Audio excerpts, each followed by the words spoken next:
अगर रेप करता है उसको डायरेक्ट फांसी की सजा मिलनी चाहिए, मौत की सजा सुनानी चाहिए। इस देश में अभी तक ऐसा नियम क्यों नहीं लागू किया गया है? कहने को एक मन में बैठा हुआ है, 5 साल की सरकार है, 5 साल के बाद चेंज कर दिया जाए, क्योंकि आप में एकता है ही नहीं तो चेंज कैसे कर पाओगे? पूरा देश में एकता होना चाहिए, तभी आप चेंज कर पाओगे। इंडिया में रेप केस इतना आसान हो गया है कि हर एक महीने में आपको एक ना एक रेप केस देखने को मिलेगा। ये सरकार क्या कर रही है? सोई हुई है, ऐसा आपको लग रहा होगा। जी हाँ, ऐसा ही बात है। एक बच्ची का रेप हुआ पटना में, जो 10 साल की बस बच्ची है, और सामने में उसके फोटो के सामने में सम्राट चौधरी जी का फोटो लगाया हुआ है। इंडिया में अगर रेप होता है तो बस उसको कैद किया जाता है, जेल में रखा जाता है 10 साल 20 साल तक, और उसको कठोर सजा नहीं मिलती है। कठोर सजा मिलने के लिए इंतजार किया जाता है कि भाई उस बच्ची का मौत हो तभी उसको मौत की सजा सुनाई जाएगी। अगर उस बच्ची का रेप करते वक्त मृत्यु नहीं होता है तो उसे फांसी की भी सजा नहीं मिलती है। ये इंतजार किया जाता है कि किसी के साथ रेप हो और वो मरे तभी उसको जो है फांसी की सजा मिलेगी। ये इंतजार किया जाता है सरकार के द्वारा। पिछले कुछ दिनों में महिला आरक्षण बिल आया जिसपे बीजेपी हार जाती है, और वो अभी क्या कर रही है? विपक्ष वालों को गालियां दे रहे हैं। विपक्ष वालों, कांग्रेस का कितना सीट है पूरे इंडिया में? 99। इनका कितना सीट है?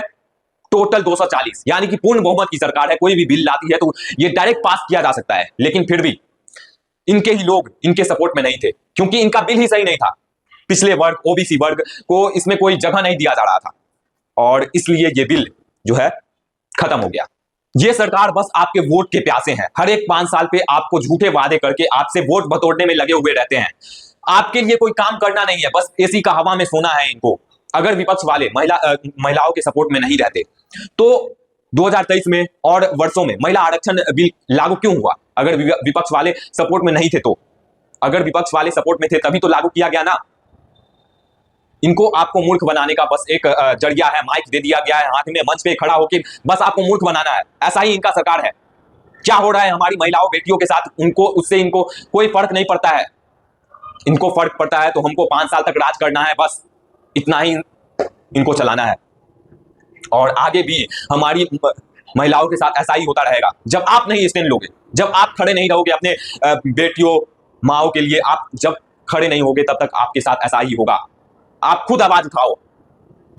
आपके पास एक कहने को एक मन में बैठा हुआ है, 5 साल की सरकार है, 5 साल के बाद चेंज कर दिया जाए, क्योंकि आप में एकता है ही नहीं तो चेंज कैसे कर पाओगे? पूरा देश में एकता होना चाहिए, तभी आप चेंज कर पाओगे। नेपाल की सरकार कितने दिन सरकार बनी है? बस 2 महीने। 2 महीने में उसने नियम ला दिया कि जो भी अगर रेप करता है उसको डायरेक्ट फांसी की सजा मिलनी चाहिए, मौत की सजा सुनानी चाहिए। इस देश में अभी तक ऐसा नियम क्यों नहीं लागू किया गया है? यह सोचना आपका धर्म है।